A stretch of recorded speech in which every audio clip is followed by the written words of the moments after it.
네, 들으신 것처럼 화물연대 파업이 오늘로 8일째입니다.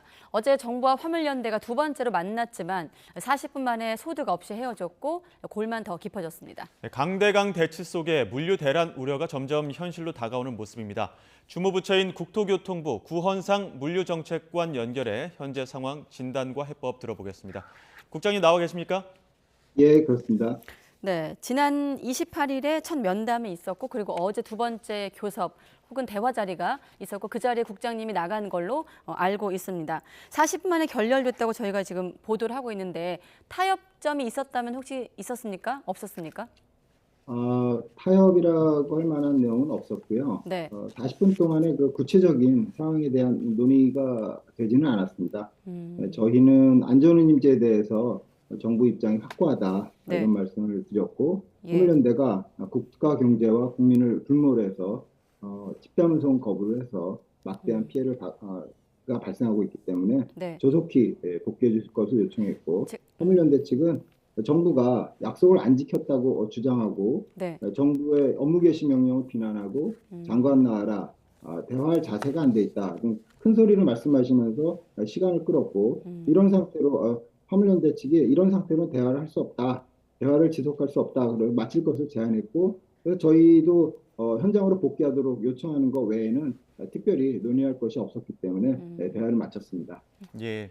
지금 화물연대 측에서 핵심 요구가 크게 안전운임제 영구화 그리고 품목 확대 두 가지인데 오늘 이제 화물연대 측이 안 계시니까 제가 대신 전하자면 세부적인 협의 가능성은 열려 있다 이런 주장입니다. 여기에 대해서 정부 입장은 어떻습니까? 정부는 그 안전운임제에 대해서 일몰 3년 연장 그리고 품목 확대 불가라는 입장을 정했고, 네. 예. 이에 대해서 당정 협의를 마쳤습니다. 그래서 여당에서 해당 내용을 반영한 법 개정안을 발의했고, 네. 화물연대가 요구하는 내용을 반영한 법 개정안은 이미 야당에서 발의했습니다. 이제 국회에서 논의해서 법안을 개정하는 절차만 남아있다고 하겠습니다. 그렇군요. 자, 그러면 국회의 어떤 법 개정 작업 이후까지 좀 봐야 된다 이런 입장이신 건가요? 예, 그렇습니다. 알겠습니다. 자, 일단 이틀 전입니다. 정부가 시멘트 분야 운송자에 대해서 먼저 업무 개시 명령을 내렸고 어제부터 송달을 비롯해서 구체적인 절차를 하나씩 밟고 있는 걸로 알고 있습니다. 지금 이 송달 자체의 현황 파악은 어떻게 하고 있고 또 복귀한 노동자, 업체는 어느 정도로 파악하고 계십니까?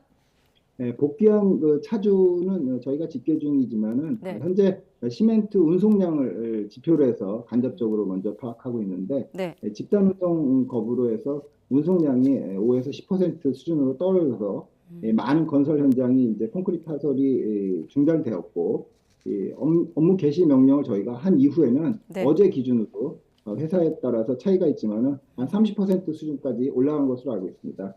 차주분들께서도 계속해서 복귀하고 계십니다. 예. 그런데 지금 또 화물연대에서는 화물 고용자가 특수고용 노동자 그러니까 자영업자인데 이 영업을 강제할 수 있느냐 위헌이다 이렇게 반발하고 있는데 여기에 대해서는 어떤 입장이십니까? 화물운수법에 화물 종사자가 정당한 사유 없이 화물 운송을 거부하지 못하도록 정하고 있습니다. 네. 예. 또한 2003년 두 차례에 걸친 그 대규모 집단 운송 거부로 인해서 물류가 마비되고 국가 경제가 위기에 처하는 상황을 경험하고, 이러한 상황을 되풀이하지 않기 위해서 2004년에 현 네. 제도를 도입한 것입니다. 음. 그러면 위헌이란 입장에 이제 반론을 제기하시는 건데 이 헌법을 또 토대로 노동계선 얘기를 하고 있는 거거든요. 그러니까 헌법상 강제노역 금지 위배된다는 입장에 대해서는 어떤 논리십니까? 그 아주 전문적인 분야에 대해서는 네. 아마 나중에 저희는 공공의 이익을 갖다가 이제 얘기하는 거고, 네.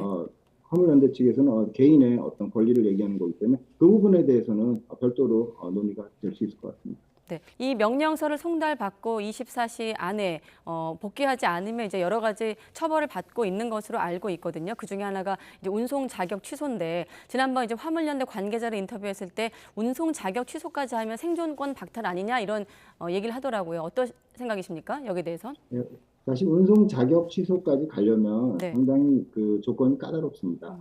1차로 해서 아주 첫 번째 했을 때는 30일간 네. 자격 정지가 이루어지는데요.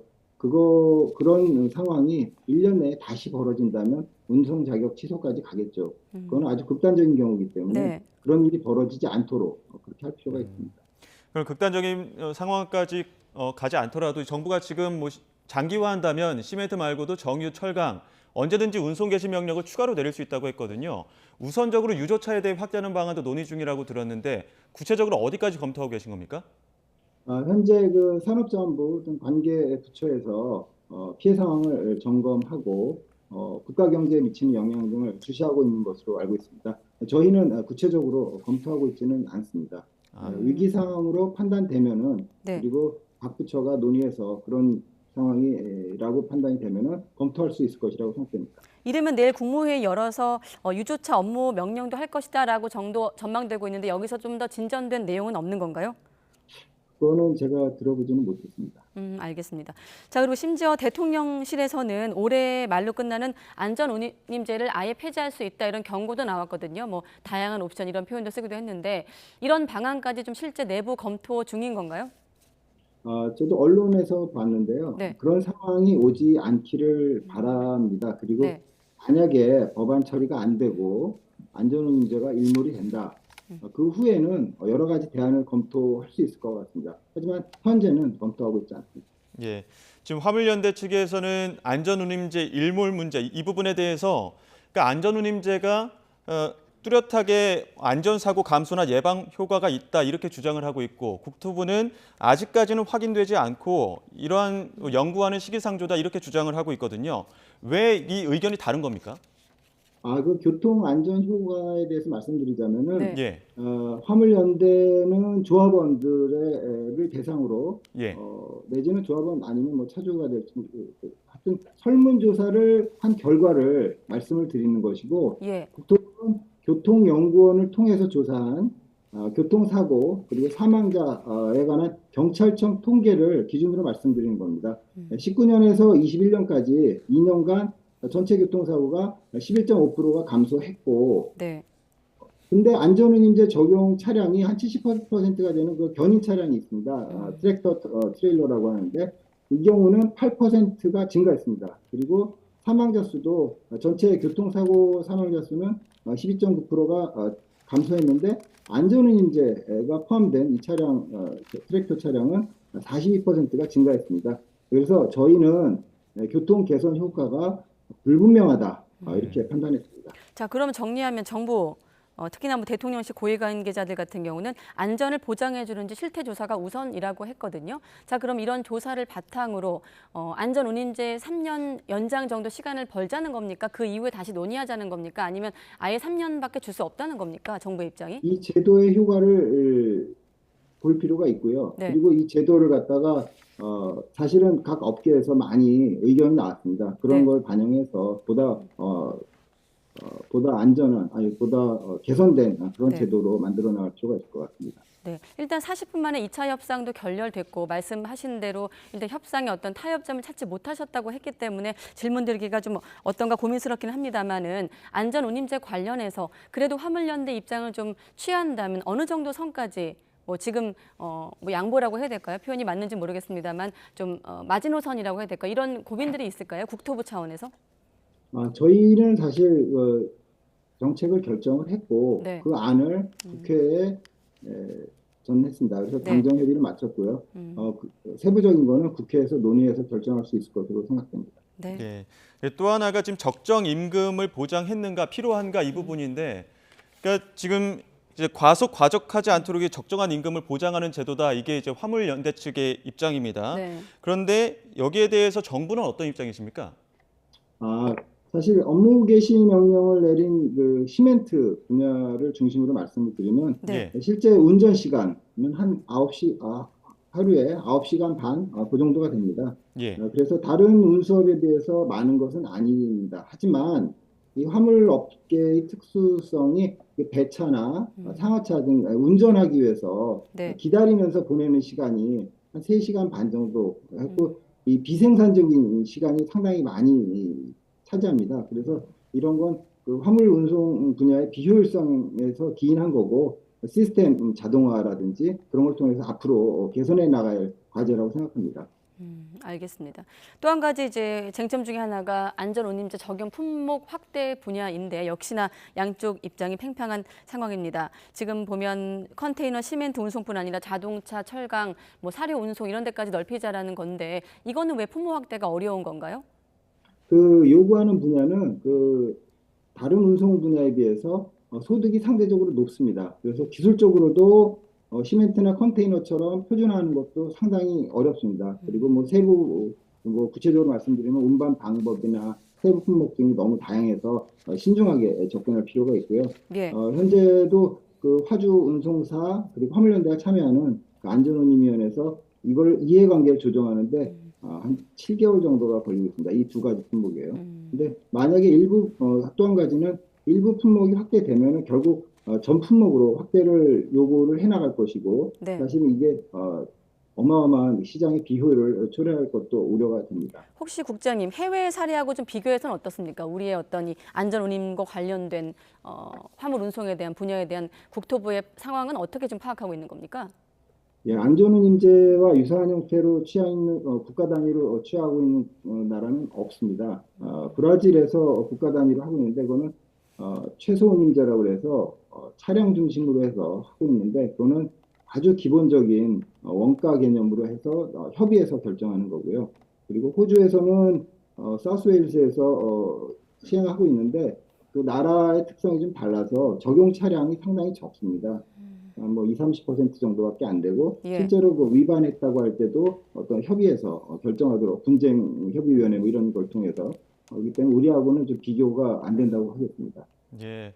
어제 이제 2차 협상 40분 만에 결렬되고 나서 원희룡 국토부 장관은 명분 쌓기용 뭐 형식적인 만남은 의미가 없다. 현 상태로 대화 이어갈 수 없다. 이런 뜻을 전달하기도 했고 또 화물연대는 3차 면담을 요구했는데 국토부에서 답이 없다. 이렇게 얘기를 하고 있거든요. 지금 뭐 비공개 물밑 대화가 이루어지고 있는 겁니까? 아니면 추가 대화할 여지가 없는 겁니까? 3차 면담 요구에 대해서는 제가 들은 바는 없고요. 비공개 물밑 대화도 없습니다. 진행되고 있지 않습니다. 예. 자, 일단 수장이긴 합니다만 원희룡 장관 같은 경우는 명령을 거부하면서 대화 물음표 안 하는 게 낫다라는 입장이고 또 이기적이고 고질적인 집단 행동에 관용은 없다 이렇게 좀 강경한 입장을 계속 밝히고 있고 지금 정책관 물류정책관이신 국장님 얘기를 들어봐도 대화에 대해서 조금 의지가 없어 보이거든요.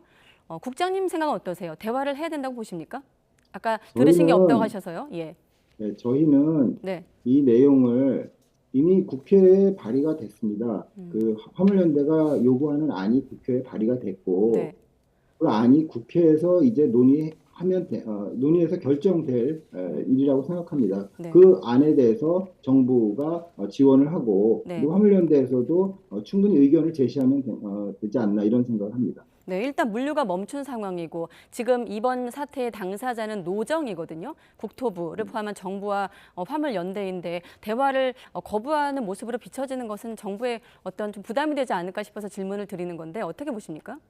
예, 구체적으로 저희하고 와서 네. 어떤 세부적인 요구를 한다기보다는 그 내용을 저희하고 와서 이게 대화를 하면서 내용 자체가 네. 어떤 내용이라기보다는 저희를 갖다가 뭐 전에도 아까도 말씀드렸지만은 네. 뭐 저희가 거짓말을 했다, 뭐 어떤 대화 자세가 안 돼 있다, 뭐 이런 좀 저희가 좀 이해할 수 없는 그런 내용을 가지고 뭐 소리를 지르고 뭐 그렇기 네. 때문에 사실 그런 식의 대화는 사실 무의미하다고 생각합니다.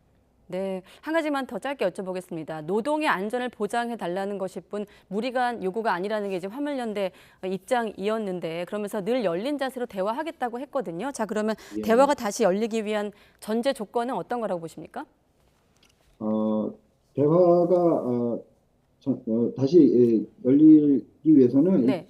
집단 운송 거부를 철회하고 그리고 안전운임제를 논의할 수 있도록 지원하고 네. 그리고 우리가 그거와 관련해서 또 나중에 화물연대를 포함해서 화주, 운송사 그리고 차주가 함께 화물 운송업계의 개선 방향에 대해서도 논의할 수 있을 거라고 생각합니다. 네, 알겠습니다. 여기까지 듣겠습니다. 네, 국토교통부 구현상 물류정책관이었습니다. 국장님 고맙습니다. 네, 감사합니다. 네.